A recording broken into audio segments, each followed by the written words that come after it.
Ok mes BG, vous êtes nombreux à kiffer les mangas, les animés. On a déjà fait une vidéo sur le sujet avec notre BG Soin Julie où on parlait de nos mangas préférés et d'une sélection de mangas pour commencer à se plonger dans cet univers. Et on peut clairement dire que ce mouvement prend de plus en plus de place dans le paysage français jusqu'à devenir une culture qui est carrément mainstream maintenant. Pour bien comprendre, les mangas ont une place très importante dans la culture japonaise. Ils représentent 25% de l'ensemble des documents publiés dans le pays. Chaque année, ils se vendent à plusieurs millions d'exemplaires, plus de 8 millions d'exemplaires vendus en 2018 pour One Piece, et le magazine manga iconique Shonen Jump se vend chaque semaine à 2 millions d'exemplaires. En 2017, 316 millions de mangas ont été vendus pour un chiffre de 1,2 milliard d'euros de chiffre d'affaires, 17 milliards pour les animés et 7,5 milliards pour les produits dérivés. On retrouve des mangas adaptés à chaque catégorie, les Kodomo avec des persos très jeunes qui vivent des aventures divertissantes destinées à l'origine aux enfants de 6 à 11 ans. L'un des plus populaires, tout le monde le connaît, c'est Pokémon. Ensuite, on a le Shonen Neketsu qui est le genre le plus connu, destiné aux adolescents. On retrouve souvent un jeune héros orphelin volontaire qui se lance dans un combat contre le mal et qui va évoluer et devenir plus fort au fil des épreuves. Dans les shonen les plus connus, on compte Naruto, One Piece ou encore Dragon Ball. On a aussi le shoujo qui est plus destiné au public féminin adolescent. On y retrouve souvent des histoires d'amour et se déroule la plupart du temps dans un lycée. Et dans cette catégorie, on retrouve des mangas comme Sailor Moon. Le josei et le seinen reprennent les thèmes abordés dans les shoujo et les shonen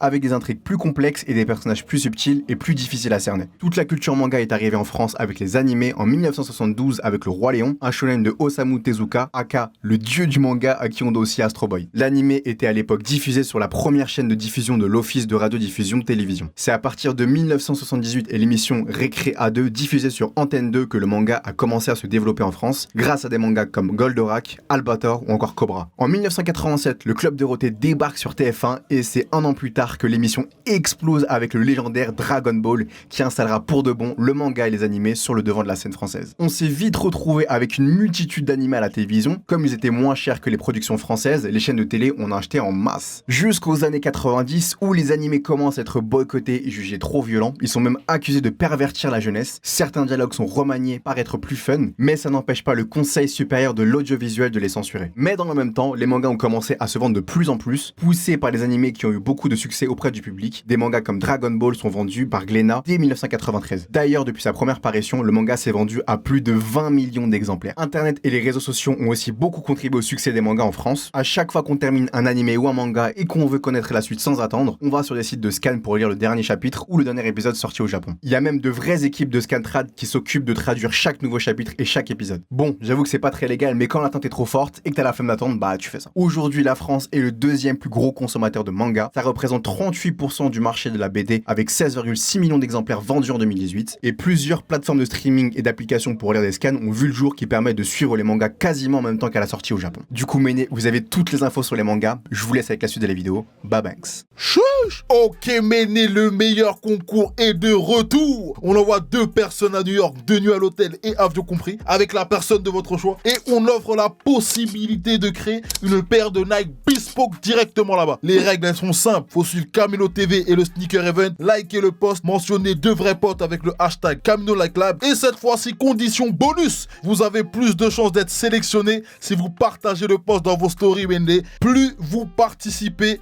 plus vous avez de chances de gagner. Les résultats du concours auront lieu le 12 janvier 2020. Donc d'ici là, bombardez les commentaires. Bonne vidéo Méné, on est ensemble. Bang bang! Bon, évidemment, dès qu'il y a une opportunité, les plateformes comme Netflix n'arrêtent pas d'ajouter à leur catalogue des animés. Et il y a même des plateformes qui sont entièrement dédiées aux animés, comme nos BG Soins de ces ADN animés. Il y a le lien dans la description si vous voulez souscrire. De notre côté, dans le milieu sneakers et vêtements, on a vu grave des collaborations produits, que ce soit avec Uniqlo, Puma et Skechers, et même une collection complète chez Adidas. Aujourd'hui, on a ramené des experts, du coup, on va se poser 3 questions. Quelles ont été les étapes pour que ce mouvement devienne mainstream en France? Est-ce que c'est une bonne chose quand un mouvement devient mainstream? Quels sont les points positifs et quels sont les points négatifs? Mais surtout, qu'est-ce que ça a apporté à ce mouvement de devenir mainstream en termes de collaboration, d'événements et même en termes de produits dérivés? Et pour nous aider à répondre à ces 3 questions, on a ramené nos BG Soins John Sulu et ma main, le chef otaku, mon BG. dab de qualité, signe de Joule à la fin, tout est parfait. Comme d'habitude, comme nos deux invités, répondez aux questions dans les commentaires, likez, partagez, c'est parti, Babanks. Voilà, la culture manga, moi, elle est devenue mainstream parce que c'est simple. Ça a commencé avec le Club Dorothée, j'ai pas besoin de vous l'apprendre, et aujourd'hui, toute la génération Club Dorothée, voilà, on est des darons, et maintenant, il y a nos enfants, il y a nos petits frères, et on leur fait découvrir Dragon Ball, et il y a le lien avec les nouveaux mangas, enfin One Piece c'est encore un nouveau manga, mais c'est un ancien manga, mais qui est actuel encore aujourd'hui, mais avec les nouveaux mangas, je sais pas, comme là on disait Demon Slayers, bah ça se match, les deux générations se matchent, et quand t'as deux générations sur un délire, tu vois ce que je veux dire, bah ça pète parce que dans un cinéma, l'avant-première de One Piece, on a retrouvé des familles, lors du dernier film, c'était un truc de ouf, il y avait des enfants de 5 ans, des darons de 40 piges, qui pleuraient, qui chantaient One Piece, c'était un truc de ouf, et c'est pour ça que je pense que c'est deux générations vraiment qui se matchent et ça pète quoi. Un truc super intéressant, t'as dit que en gros ça vit super longtemps les mangas, ça c'est l'impression que j'ai, tu vois. J'ai vu Dragon Ball, c'est sorti en quelle année? Dans les années 80. Et genre j'ai pas l'impression que genre c'est même plus vieux entre guillemets un peu que la culture streetwear, sneakers, tout ça. C'est aussi vieux mais c'est encore plus vieux dans le sens où genre ça revient à chaque fois, ça vit super longtemps. Et j'ai pas l'impression que les cycles c'est pas un cycle de mode en fait. C'est-à-dire que Dragon Ball, il y a des cycles de mode parce que ça évolue et ils les refont etc. Mais ça fait super longtemps que ça existe. Et il y a que maintenant entre guillemets où les marques elles se sont rendues compte qu'il y avait des trucs à faire et tout ça. Et je trouve ça super cool. Et en vrai la collaboration Leda c'est super récent tu vois. Si on revient vers pourquoi les marques font des collaborations aujourd'hui, parce que c'est nous les queumards, on est dans les bureaux, tu vois ce que je veux dire. Les mecs qui sont dans les queumards, ils ont grandi avec Dorothée, avec le manga, on leur propose, les japonais leur envoient un mail, ça te dirait une collaboration avec ta marque et Dragon Ball, tu crois que le mec il va bégayer ou quoi, il va dire oh mon enfance, bien sûr je vais faire une collab, et ça touche beaucoup de gens, donc c'est normal que ça fonctionne. On voit avec Uniqlo, avec les autres marques, tu vois. Et je voulais rebondir sur un truc que tu as dit tout à l'heure, t'as parlé de DBZ, avant qu'on rentre dans les comparaisons, tout ça, je tiens à le dire maintenant, on est chez Camino, etc., c'est les marques. Dragon Ball Z, c'est Jordan, on le compare pas, on n'y touche pas, c'est comme, tu vois, on compare pas Jordan à LeBron, non, LeBron certes il est fort aujourd'hui, mais on comprend le bail, Jordan on n'y touche pas, et DBZ on n'y touche pas, c'est la porte d'entrée au manga, tu vois ce que je veux dire, à la popularité des mangas, parce qu'il y a des mangas beaucoup plus anciens, mais à la popularité, et vraiment au côté mainstream, comme tu dis, du manga, DBZ c'est ça, on n'y touche pas. J'aime plus aujourd'hui One Piece que DBZ, mais DBZ j'y touche pas, tu vois ce que je veux dire, comme j'aime plus LeBron que Jordan, mais Jordan on n'y touche pas, on est d'accord? On continue, sinon c'est fini en bagarre. Bah moi je pense que si ça marche aussi bien les mangas aujourd'hui, c'est surtout aussi grâce aux réseaux sociaux, notamment youtubeur très doué, le chef Otaku, qui propage la passion avec talent et beaucoup de talent oratoire. Je sais pas, j'improvise au fur et à mesure. Mais je pense il y a le côté réseaux sociaux, il y a des animés qui font le buzz. Il y a eu récemment sur les 5 dernières années, il y a eu énormément de buzz autour de grosses séries. Il y a eu l'Attaque des Titans, il y a eu One Punch Man, One Piece ça a pas mal éclaté aussi. Il y a eu le retour de Dragon Ball Super, de Dragon Ball avec Dragon Ball Super. Donc je pense qu'il y a le côté réseaux sociaux du coup, et comme sur les réseaux sociaux il y a un peu toutes les générations qui se mélangent. Il y a le côté découverte, il y a le côté on en parle plus. Du coup c'est devenu un peu plus hype. Il n'y a pas d'autres alternatives, il n'y a plus trop de séries télé, trucs comme ça. Maintenant c'est Netflix, animé, jeux vidéo, éventuellement YouTube. Donc je pense que c'est le côté 2.0 un petit peu qui fait que ça revit. Voilà, c'était très intéressant. Je suis grave d'accord avec ce que tu dis. Et surtout en fait chaque semaine on voit notamment les mecs qui lisent les scans One Piece. Chaque semaine à chaque sortie de scan, chaque semaine tu te connectes sur Twitter et tu vois genre le numéro du scan, le numéro 952 etc. en train de te piquer. Parce qu'à chaque fois tu vois toute la communauté qui lit les scans, qui vont directement sur les réseaux sociaux, ils commencent à commenter etc. Et c'est pareil, on l'a vu avec Demon Slayer. Il y a certains épisodes dont l'animation est vraiment incroyable et voilà, et ça parle sur les réseaux sociaux et les gens commentent, et du coup ça, vu que c'est aux yeux de tout le monde, d'autres s'y intéressent, demandent pourquoi on en parle, est-ce que c'est bien, tu tapes sur internet, tu découvres le manga et puis après c'est comme ça que ça se passe aussi. Je vais rejoindre ce que John Sulo il disait, tous ces trucs là, genre nous quand on était petits ça faisait partie de ce qu'on regardait, de notre culture, comme les jeux vidéo, comme tous ces trucs là qu'on avait quand on était petit, et vu qu'on a grandi avec ces choses là, ceux qui font les médias, c'est les gens de notre âge, c'est des gens qui ont baigné dans cette culture, donc forcément ça prend une place je pense plus importante, et je pense qu'il y a un truc d'intemporel avec les mangas. Je pense que même si tu y arrives maintenant là, tu peux regarder des trucs à l'ancienne tranquille, genre il y a un truc qui fait qu'il y a certains mangas qui vieillissent pas. Un manga comme Dragon Ball Z, tu peux regarder encore aujourd'hui sans problème. Certains arcs, tu vois, pas toute la totalité pour moi, mais il y a certains passages de cet animé, parce que c'est pas je parle plus de l'animé que le manga, certains passages que tu peux regarder au calme aujourd'hui et ça a enfanté plein de trucs. Je pense que Netflix, ils ont beaucoup, en tout cas en France, ils ont beaucoup participé au fait d'ouvrir le truc à tout le monde, parce que Netflix c'est un truc un peu hype. Il y a une grosse partie animée je trouve dans Netflix qui est intéressante, il y a beaucoup de bons animés dessus. Et je pense que des gens qui regardent des séries toute la journée et qui saignent Netflix, genre une fois qu'ils ont passé toute leur série, peut-être ils vont aller dans la catégorie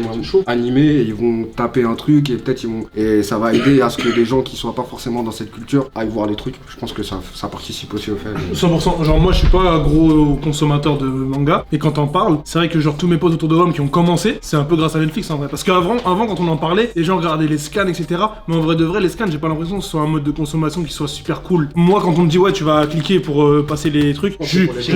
Mais ouais, non mais voilà, mais voilà, pour les passionnés. Mais ce que je dis, c'est qu'un mec qui connaît pas du tout, en vrai, aller voir des scans ou trucs, tout ça, c'est peut-être pas forcément le bon mode de consommation pour attaquer. Et quand t'as Netflix où tu payes un abonnement où tu peux aller regarder ce que tu veux, il y a un énorme catalogue. Bah en vrai, c'est normal, ça fait exploser les consommateurs de ça, tu vois. Et c'est grave cool en vrai. Les scans, c'est une sécurité parce que quand t'es passionné, t'as pas envie qu'on te spoil. Et comme tu le disais tout à l'heure sur Twitter, dès que le scan il sort, bah frère, t'as intérêt d'être à jour parce que on va te bousiller ta journée. Et quand je te jure, si quelqu'un te raconte le scan alors que tu l'as pas lu, ah frère, l'arme généalogique, il va l'entendre le copain.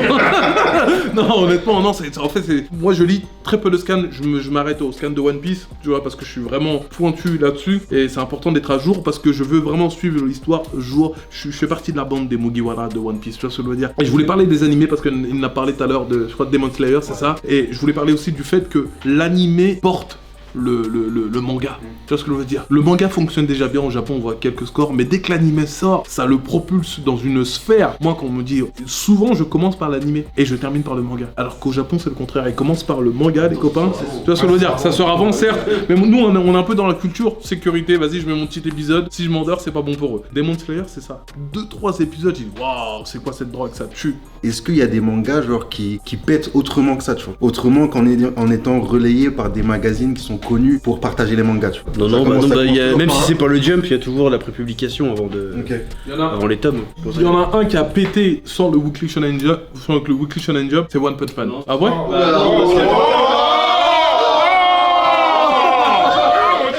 C'était prépublié, mais sur internet. Ah, moi, attends, tu parles de quelle version? La première version? La version papier. Je te parle digital. Ou la version de Murata? One. La version One, ouais. Non, d'accord, bah, si la version One, j'ai rien dit, autant pour moi. Mais la version Murata, elle est sortie prépubliée par le Shonen Jump, mais Shonen Jump Plus. J'ai fait un menu manga dessus, allez le voir. Donnez-vous mes chèques. Attention, tant. C'est juste pour montrer un peu les débouchés, les succès de certains mangas. C'est vrai que One Punch, moi j'ai été surpris. One Punch, l'animé, le studio d'animation a fait un travail exceptionnel. Même si quand tu regardes ce qu'a fait One, en termes de dessin, c'est un truc de malade. Bah non, One, au début c'était super mal dessiné, One Punch Man à la base. Ouais, non, c'est qui l'a refait? C'était un blog. Après Murata, il a repris. Excuse-moi, ouais, parce que je sais qu'il y a un délire de deux dessinateurs, voilà, merci de me reprendre. Mais dès que l'autre. Ça finit en sucette, frère.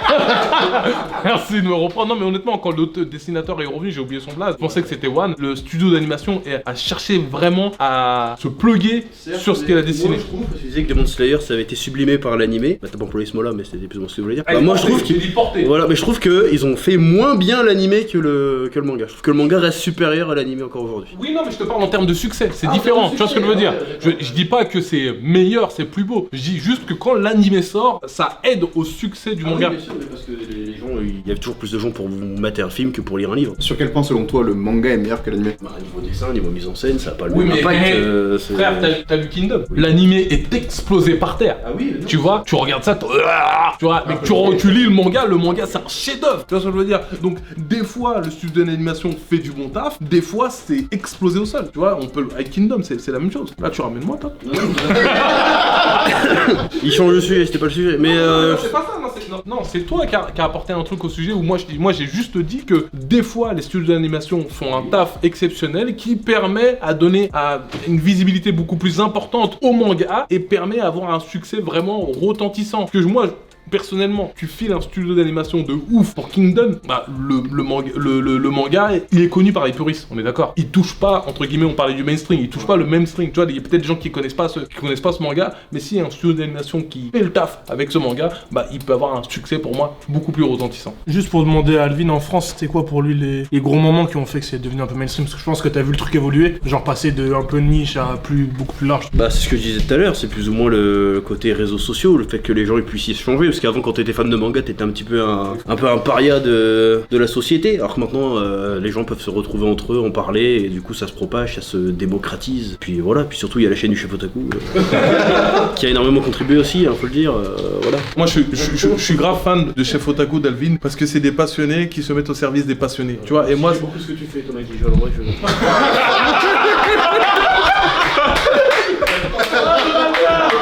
Laisse-moi faire les vannes. Ah, ça va partir en Natsukao. Allume Tampo.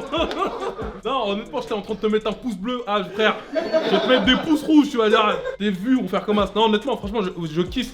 Et il y en a beaucoup, tu vois ce que je veux dire. Il y a beaucoup de. Je crois, il y a des B-Time, etc. qui font. Il y a des gens sur One Piece, je crois, comment il s'appelle, le Mont Corvo. À chaque sortie, je crois, de scan ou de je sais pas où, ou même des fois des sorties de manga tout court, que t'as envie de le lire, mais t'attends une petite validation. Bah, ces gars-là, ils t'en parlent. Ils te parlent un peu du dessinateur, de sa vie, de l'animé, etc. Bon, c'est une petite confiance, tu vois, c'est un petit label, tu vois. C'est pour ça que je les soutiens de ouf, tu vois ce que je veux dire. Bon, à partir d'aujourd'hui, ça va se terminer.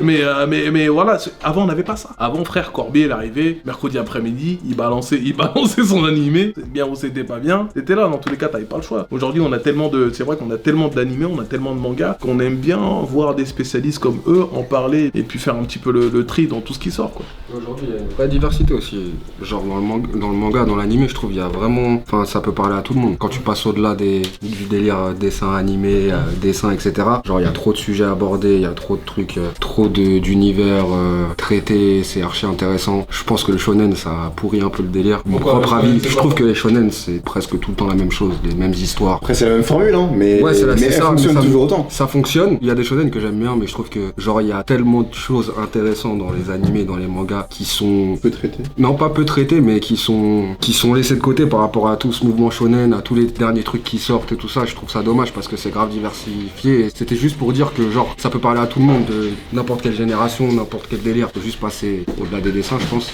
Je peux comprendre quand tu dis que les shonen te saoulent. Mais ça, les shonen sont faits sur une base. C'est simple. C'est un truc qui est fait pour des ados. Tu vois ce que je veux dire? Qui est fait sur des ados, sur des bases où t'as des trucs super importants, t'as des trucs où ils sont obligés de le faire. Genre l'abnégation, les amis, etc.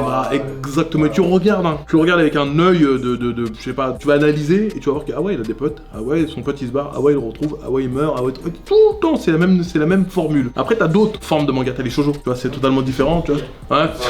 C'est encore plus codifié, c'est toujours la petite fille timide d'avoir un beau gosse bad boy et puis oh là là. Après, c'est que ça. Après, t'en as d'autres, tu vois ce que je veux dire, qui sont un peu plus hardcore. Comment il s'appelle? Berserk. Non, Berserk, tu vois ça, hein? Non, c'est pas. Non, je dis pas que c'est un shonen. Attention, j'ai pas dit ça. Je dis il y a d'autres catégories comme Berserk. Comment ça s'appelle? Un seinen. Un seinen, tu vois ce que je veux dire. Et là, c'est d'autres codes où les gens sont beaucoup plus bourrins. Tu vois, c'est beaucoup plus ouvert. C'est juste que je trouve que tout ce qui devient mainstream un peu, c'est toute cette partie shonen.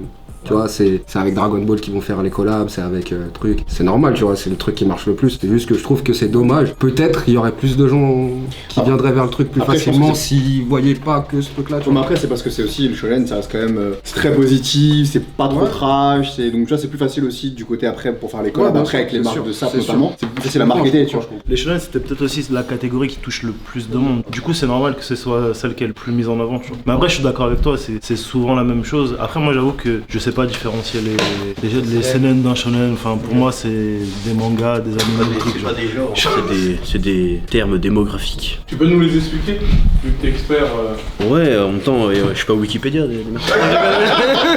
Bah, les shonen, c'est pour les jeunes garçons de 15 à 20 ans, à peu près. Les seinen, après, c'est de 18 à votre âge, quoi.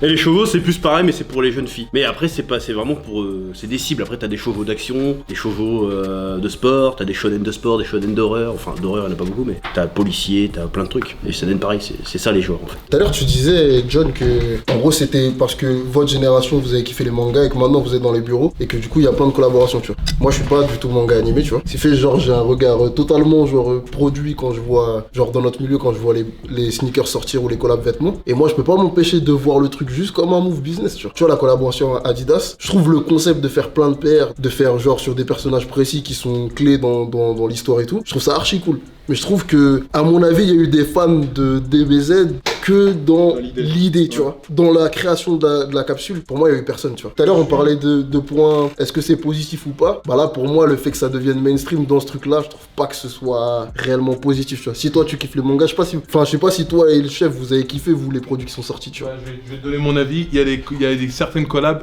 éclatées au sol. J'ai vu les collabs, j'ai dit, wesh, j'achète pas. Je connais leur délire, c'est qu'ils veulent toucher le fanservice, tu vois. T'es enfant, t'as vu ça, tu vois un truc. Et il y a quelques années, on avait juste un t-shirt avec avec un Goku, peu importe la Kemar, peu importe le truc, tu le prenais, tu le mettais, tu t'en foutais, tu vois. On s'en foutait, j'ai un t-shirt Goku, je suis content. J'ai un t-shirt Vegeta, je suis content. Qui puait la sueur, qui les trouait, on s'en fout, on le mettait. Aujourd'hui, on a un délire où on a des marques avec lesquelles on a grandi, comme Adidas, comme Uniqlo, etc. Enfin, pas Uniqlo, pas trop, on n'a pas grandi avec eux. Mais ils font juste des collabs. Mais c'est vrai que créativement, au niveau du design, on n'est pas fan. On est en mode, ah, ils aiment des bezels, ah, ils aiment truc, on colle, ils vont acheter. Mais des fois, c'est pas très beau. Je suis d'accord qu'il manque un petit truc qui fait en sorte que le fan soit vraiment respecté. Alors, des fois, je suis d'accord avec toi quand ils disent, ouais, ils veulent juste, allez, dépense ton argent, prends la paire, t'es fan, au revoir. Bah, moi, j'achète pas ce genre de truc parce que je suis radin et de deux, il y a jamais ma taille. Donc, voilà. Bah oui, évidemment, c'est marketing, bien sûr. C'est comme quand t'achètes un truc Star Wars pour faire des sous, c'est pas grave. Mais après, ça m'intéresse pas plus que ça. Moi, quand j'entends parler des collaborations avec les Japonais, j'ai l'impression qu'ils sont extrêmement compliqués aussi à satisfaire au niveau business et au niveau entreprise. Est-ce que tu peux faire une bonne collab avec les mangas? C'est ça aussi la bonne question. Franchement, je trouve Uniqlo, DB ou DBZ, je trouve c'est pas dégueulasse. Je trouve c'est bien, moi. Je trouve c'est bien, tu vois. Bien aimé, c'est DBZ primitif. C'est cool aussi. Le taf qu'ils ont fait sur les planches et tout, c'est d'art. Moi, tu vois, cette excuse-là, nous on l'entend souvent dans des rendez-vous, mais moi je pense que c'est possible de faire des bons trucs. J'ai l'impression que Uniqlo a beaucoup plus de liberté qu'une autre marque. Quand je sais pas, ça va être. Hein, ouais, c'est ça, c'est pour ça que je te dis ça. Primitif, c'est pas japonais du tout. Uniqlo avec Dragon Ball, c'est peut-être plus facile de travailler une collaboration quand en interne ils ont travaillé le truc, tu vois. Il y a un truc aussi, c'est que Uniqlo là, ça a été dessiné par un vrai gars. Et genre, c'est une double collab, tu vois. C'est pas un visuel qu'eux ils ont fait, qu'ils ont balancé comme ça sur un t-shirt. C'est un vrai gars qui a dessiné les visuels et tout ça. Je pense que c'est pour ça que c'est un peu cool. C'est pas extrêmement d'art, mais c'est cool. Moi je suis d'accord avec toi, je trouve ça cool de ouf. Mais par exemple, Primitif, pour moi, c'est vraiment stylé ce qu'ils ont fait. Et pourtant, il y a zéro lien entre le Japon et Primitif, tu vois. Donc à mon avis, c'est possible. C'est juste que, à mon avis, dans le process créatif des autres collabs, il n'y a pas de suivi, tu vois. Il n'y a pas qu'avec eux qui sont relous, les Japonais. Je te donne un exemple suprême. Ils ont fait une collaboration avec Akira il y a à peu près 1 an et demi. Ils ont eu droit qu'à 3 ou 4 visuels, alors que mec, Akira, frère. Heureusement, il y avait la bombe nucléaire sur la planche de skate. A tué, tout le monde a kiffé, mais il n'y a pas la moto. T'as vu la moto dans Akira? Il y a des stickers dessus. Il y a un bail à faire avec les stickers suprêmes. Dès que j'ai entendu collab Akira, j'ai dit, oh, ils vont faire une dinguerie. En termes de créa suprême, c'est pas non plus. C'est pour ça que je disais ça. Ah ouais? Ouais, c'est pas à chaque Non, mais normalement, frère, attends, oh. T'es là, t'es dans le bureau. La première chose, c'est oh. Tu vois ce que je veux dire? Suprême, c'est les spécialistes pour prendre une photo, la mettre sur un t-shirt et fin de l'histoire. C'est pour ça que je te dis, est-ce qu'ils auraient fait mieux? Est-ce qu'il y aurait vraiment eu un délire plus poussé avec les stickers et tout ça? Je suis pas sûr. Ils auraient pris une image du manga, n'importe laquelle, comme là, ils ont eu le droit à 3-4 images. Ils les ont mis, ils les ont collés. C'est leur délire à Suprême de faire ça. Et franchement, faut garder en tête le truc. Si tu veux faire une collaboration poussée de ouf, il faut une équipe, faut travailler longtemps sur le projet. Là, ils cliquent sur un bouton, visuel 1, visuel 2, visuel 3, t-shirt, bam bam bam, c'est sorti et tout le monde achète. Donc ils s'en foutent en réalité, tu vois. Mais il y a des collabs où ils ont eu le temps de taffer. Puma, vous avez vu la dernière Puma One Piece, la chaussure là? Ils ont fait le bateau de One Piece. Je sais pas qui a dessiné ça, mais lui, si je le croise dans la rue, t'as vu la chaussure? J'espère que tu marches sur l'eau avec cette chaussure, mais je sais pas comment vous la trouvez, mais moi, non. Faut que le designer il soit passionné. Faut pas que le designer on lui donne des couleurs et. Pour moi, faut pas qu'il soit passionné par les mangas animés. Pour moi, il faut qu'il soit avec quelqu'un qui est passionné et qui travaille à deux sur tout le projet, tu vois. Et pour avoir des infos, genre en interne, tu vois, pour avoir bien parlé avec les gars de Skechers, la collab, ça a été un succès incroyable, mon gars. Ouais, Skechers, ça a cartonné fort, tu vois. Moi, Skechers, je suis pas fan des paires. J'ai vu juste la boîte et ça vaut la chaussure. J'ai une paire chez moi, je suis une victime. Tu vois ce que je veux dire? On revient sur le truc de victime. J'ai cliqué, première chaussure, tu vois ce que je veux dire? Dans le panier. Mais un peu trop chargé, ça manque. Ouais, exactement. On est adulte. C'est des chaussures pour enfants. Vraiment, plus de 14 ans, des fois je les mets, je dis tu vois, frère, je peux pas mettre ça à 30 piges. Tu vois ce que je veux dire? Mais pour moi, ils l'ont pas fait pour toi, tu vois. Et du coup, est-ce que vous trouvez ça cool que ce genre de mouvement ça devienne mainstream? Parce que en gros on a vécu le même truc dans les sneakers, tu vois. Au début, avant genre des grosses collaborations, des grosses sorties, il y avait pas genre tout le monde qui parlait de basket, tu vois. Est-ce que pour vous c'est un truc positif ou c'est un truc négatif le fait que ça devienne mainstream? Je trouve que c'est cool puisque ça veut dire que ta culture à l'avance et que genre le mouvement il se déroule comme prévu, tu vois. C'est comme dans la sneakers, même si après il y a des aspects dans la sneakers qui sont relous parce que t'as moins accès à telle paire, machin, etc. Mais ça fait quand même avancer ton mouvement, donc tu vois, au final je pense que c'est positif. Je suis d'accord avec ça, je trouve que genre genre c'est cool. Genre les plus gros ils vont saturer un peu le marché, mais ça ouvre la porte à plein de petits qui peuvent débarquer et commencer à faire leur truc grâce à ça, tu vois. Et je trouve que pour cet aspect-là, c'est grave positif. Et je trouve que là, tu vois par exemple l'avantage des mangas par rapport aux sneakers, c'est que les sneakers c'est plus difficile, tu vois, de créer une paire ou de lancer un truc comme ça. Un manga, je veux pas dire que c'est à la portée de tout le monde, tu vois, mais t'as beaucoup plus de choix, tu vois. Moi je suis d'accord, mais tout à l'heure on parlait avec John en fait du côté, vu que ça devient mainstream et beaucoup plus de monde, du coup on regarde, et il y a aussi un aspect financier, on a l'impression que maintenant on est obligé de sortir des mangas qui vont fonctionner, tu vois. Des mangas, des animés, des espèces de recettes, faut que ça chiffre, faut que ça marche, faut que ça buzz sur les réseaux et... Ça laisse plus le temps de germer, il faut direct que ça se tape. Tu vois, tout à l'heure je le disais, les derniers mangas qu'on a regardés, au bout d'un épisode et demi, t'as un gros combat, alors que le gars on n'a pas vu se former. Avant on avait tout le cursus de l'entraînement, de sensei qui meurt, etc. Maintenant tout arrive vite et on devient vite. Ils ont trouvé la formule, ils touchent nos cœurs direct et ça nous déplaît pas, on kiffe. Tu vois ce que je veux dire, c'est juste que la formule a changé et on kiffe et on regarde le produit dérivé et sort dans le panier, mon frère. C'est grave chelou parce que quand t'expliques le truc, tu parles d'un aspect négatif, mais à la fin tu kiffes. Et tout à l'heure tu parlais pareil pour les produits, tu disais ouais, on sent que c'est que du business, mais au final t'as acheté, frérot. J'arrête pas de le répéter, je suis une victime. Je te jure, je suis une victime. Malheureusement, je vois que c'est mauvais, mais frère, tu vois, t'as plus mon ref, tu le veux. Toi tu disais que ça a toujours existé, genre le fait qu'ils fassent des mangas genre pour que ça fonctionne, c'est ça? Bah oui, c'est toujours, surtout dans tout ce qui est Shonen Jump, hein. S'il y a des classements de vote du public à chaque fin de magazine, c'est pour vraiment cibler ce qui marche, et ce qui marche pas au bout d'un moment, ça... Il y a un manga Bakuman qui s'appelle par l'auteur de Death Note, je sais pas si vous connaissez, bah il explique ça en fait dedans. Et quand j'ai lu ça m'a un peu dégoûté du système parce que c'est vraiment méga formaté quoi. Faut mettre des épées parce que ça marche, faut mettre des gros nichons parce que en ce moment c'est la mode. Alors en ce moment le truc il faut mettre des bubble tea dans les mangas parce que les japonais kiffent. C'est un petit peu dommage. Mais après il y a quand même des trucs qui ressortent. Demon Slayer, bon c'est quand même assez classique, mais finalement ça sort un peu des codes parce que c'est pas un manga positif. Là à la fin, là vous êtes en train d'expliquer à la fin du magazine, c'est ça? Où il y a les histoires, il y a un questionnaire genre en gros ils récupèrent la data pour créer un autre manga genre parfait entre guillemets genre. C'est ça que la plupart des mangas sortent en général. J'arrête frérot, c'est un truc de ouf non? Ça a toujours été comme ça au Japon. La plupart des mangas ils sont faits connaître comme ça. Ils passaient dans le magazine, quand les gens ils kiffaient le manga, bah ça sortait en physique, tu vois. J'ai un gros problème avec ça, c'est marrant parce que par exemple sur les sneakers, c'est mondialisé, donc il y a des marchés qui sont différents, la consommation est différente. Là j'ai l'impression que les mangas qui explosent, donc qui explosent mondialement, il faut d'abord qu'ils explosent au Japon, et qu'ils marchent au Japon, qu'ils soient un petit peu mainstream au Japon, pour qu'ensuite ce soit diffusé dans le monde entier. Mais en vrai de vrai, ça se trouve avec d'autres codes totalement différents qui marchaient pas du tout au Japon, ça pourrait être extrêmement bien marché en Europe ou aux États-Unis. Et c'est ce qu'ils font avec les sneakers en faisant un peu des sorties exclusives. Il y a exclusif USA, exclusif Europe, qui marcherait peut-être pas au Japon, qui marcherait peut-être pas aux États-unis. Et je trouve ça bizarre, je sais pas ce que toi t'en penses. Est-ce que ça marcherait en Europe avec d'autres trucs? Ouais, mais les Japonais ils ont toujours été auto-centrés. Je sais pas si ce mot existe, ils viennent peut-être de l'inventer. C'est pour les Japonais, par les Japonais quoi. Après s'ils font actuellement. Si tu connais l'histoire du Japon, c'est un pays qui a été resté fermé pendant je sais pas combien d'années.